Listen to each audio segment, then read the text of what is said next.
Olá, nós vamos estar gravando essa breve aula aqui, explicando um pouco mais sobre os casos ou as declinações na língua grega, ok? Nós temos aqui na nossa frente emprego dos casos. Explicar um pouco mais o que são a diferença de um substantivo no grego, qual é o papel que ele exerce, qual é a função que essa palavra vai ter dentro de uma oração, mesmo ela sendo escrita no mínimo de 5 formas diferentes, tá? Nós vamos trazer essa explicação, que diz assim: o grego ele é uma língua que tem seus nomes declinados em casos, os quais são responsáveis por meio do uso de desinências específicas, por indicar a função sintática que uma determinada palavra exercerá na oração. Por isso, é também uma língua que apresenta uma estrutura frasal menos fixa, uma vez que não é necessário estar a palavra em uma posição específica para que seu valor seja reconhecido, diferente do que ocorre no português. Ou seja, explicando, no português nós temos sempre o sujeito antes do verbo, para poder ficar de uma forma compreensível. No português, no grego, melhor dizendo, não tem essa necessidade, porque as chamadas declinações ou os casos, né? Nós temos os casos, nós temos pelo menos 5 casos, significa 5 formas que cada palavra pode ter. E cada uma dessas 5 formas que a palavra vai poder declinar, modificar, ela vai me informar qual é a função dela dentro da oração, dentro da frase. E o que é, aqui nós temos aqui, desinências específicas. O que é desinência? Nós explicamos em sala que toda palavra ela tem uma raiz. A raiz é a parte fixa da palavra, que não muda. Após a raiz, vem sempre uma vogal, que é chamada vogal temática. Após a vogal temática, nós temos, então, acrescentado ali a desinência. E a desinência é que vai nos informar qual é a função que essa palavra tem dentro de uma oração, ok? Uma vez que a mesma palavra pode ser escrito de pelo menos 5 formas. Vamos seguir no exemplo. Por exemplo, então, em português, dizer que o lobo vê um homem é diferente de dizer que um homem vê o lobo. Não é verdade? É diferente. Aqui nós temos o lobo vê um homem. Nós estamos dizendo aqui que o sujeito é o lobo e que o objeto que está sendo visto é o homem.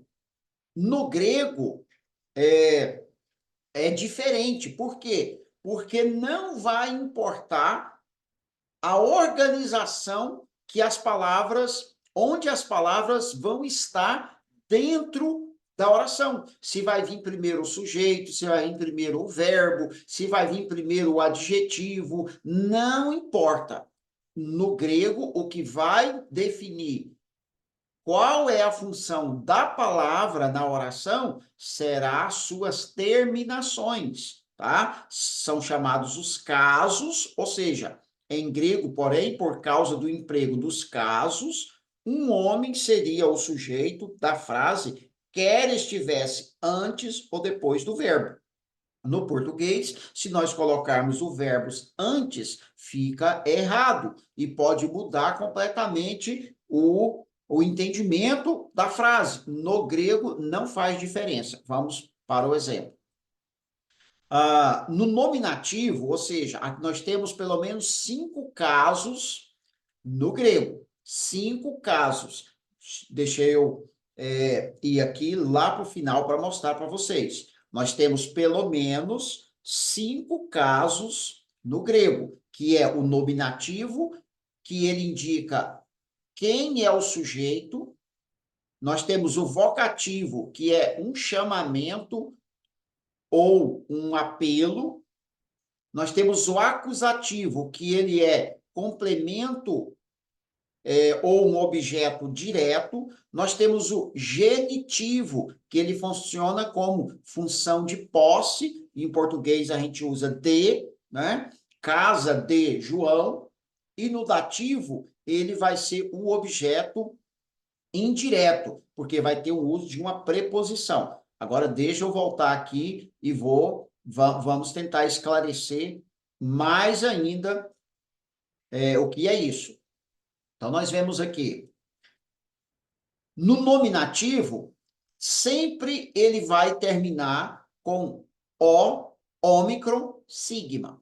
Aqui nós temos a vogal temática e aqui nós temos a desinência. A palavra no nominativo que terminar em ômicron, sigma, vai indicar a função de sujeito. Então, quando eu olho uma palavra e ela está em uma oração, em uma frase terminada em ômicron, sigma, essa palavra possivelmente será o sujeito da frase. Pode ser que tenha mais palavras terminadas com ômicron, sigma, que então nós teríamos dois sujeitos na frase. E aí precisará uma análise mais detalhada. No acusativo, que eu quero analisar esses dois casos com vocês, o nominativo e o acusativo. O nominativo termina em ômicron, sigma, e me indica que é o sujeito.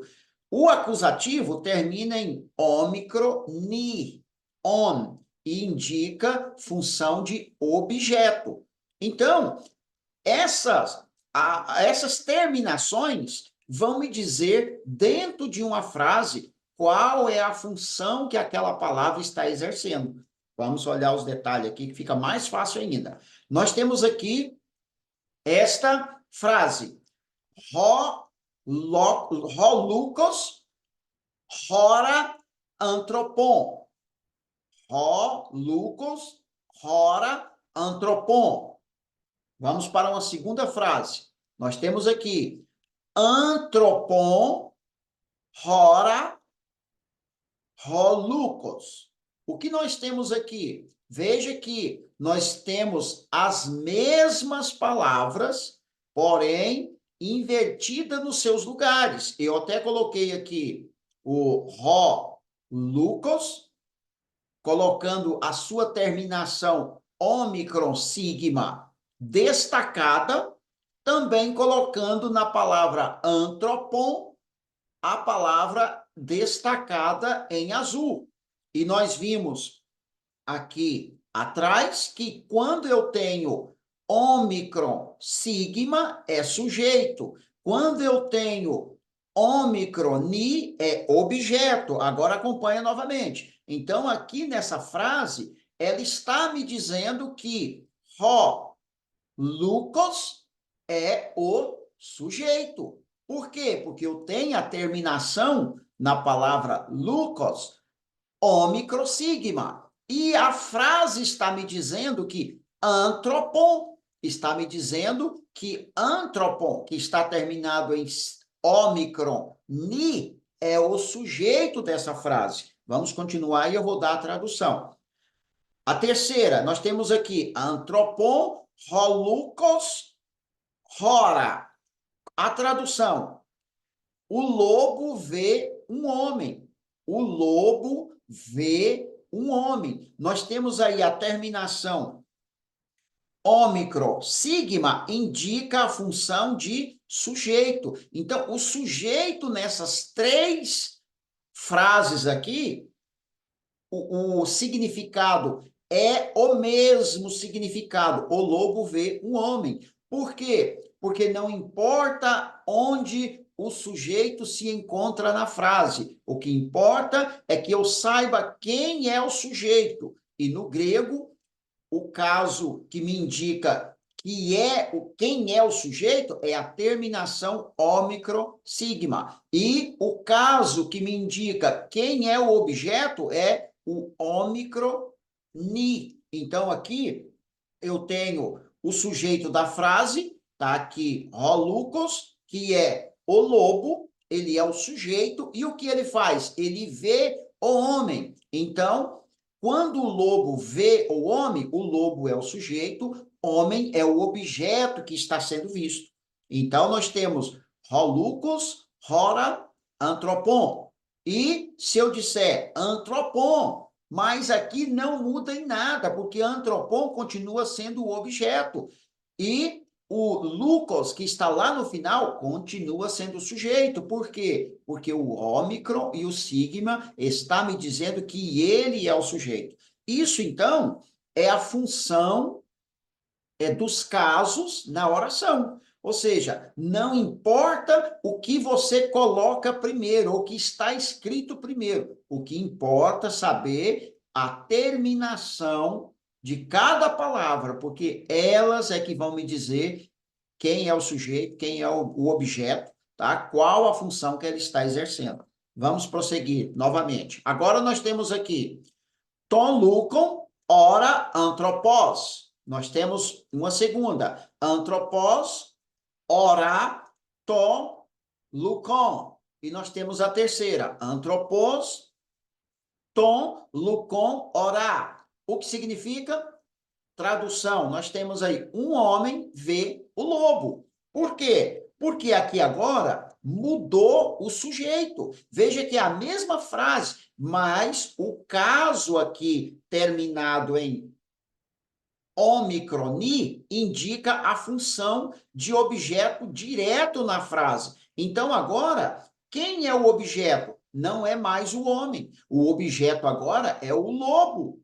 O lobo. Por quê? Porque a terminação ômicron sigma, que nós já vimos aqui atrás, me diz que ele é o sujeito da frase. E aqui, trocando agora o sujeito e o objeto, porque nós trocamos a terminação das palavras, agora inverteu. Agora não é mais o lobo que vê o homem, mas o homem que vê o lobo. Ok? Não é difícil de pegar, é só a gente prestar atenção que a função das palavras, elas serão determinadas pelas terminações que elas têm, certo?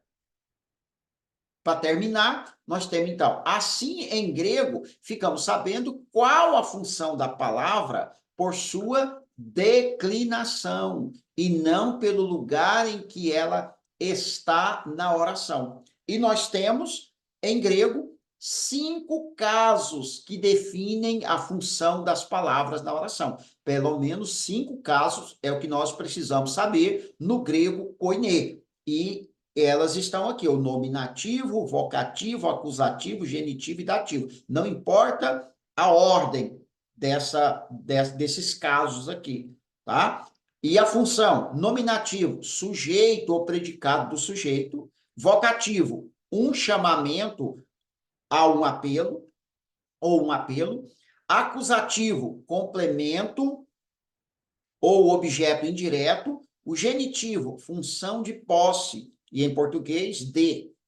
E o dativo, objeto indireto. Então, o que nós temos aqui? Os 5 casos que nós temos em grego que nos faz entender a função das palavras dentro de uma oração, ok? Estarei encerrando. Bons estudos, assista quantas vezes for necessário, tente captar a ideia, tá? Aqui eu falei apenas de 2 casos, tá? Aqui nós falamos apenas de 2 casos, mas existe pelo menos 5 casos e nós apresentamos isso na sala de aula. Bons estudos e até mais.